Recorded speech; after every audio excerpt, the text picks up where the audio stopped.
Welcome to my AndWin Tech channel.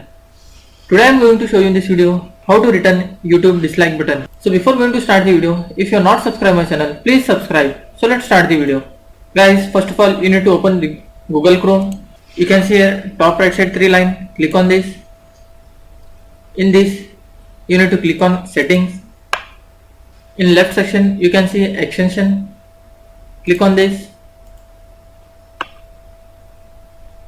Guys, you can see here top left side 3 line. Click on this. In this you need to click on open Chrome web store. In search bar you need to type return YouTube dislike.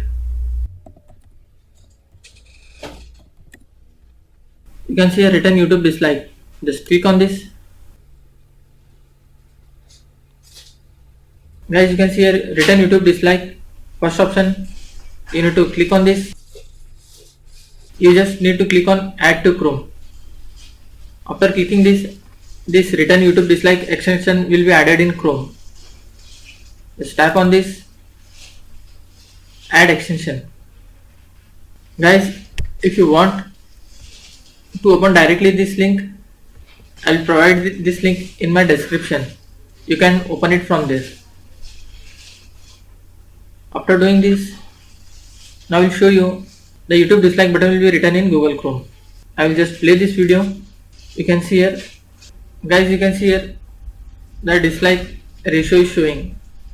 There is no dislike. If there is any dislike, the number will be increased here. That's it, guys. So in this way you can return YouTube dislike button in Google Chrome. Thanks for watching. Hope if you like this video, please like, share and don't forget to subscribe.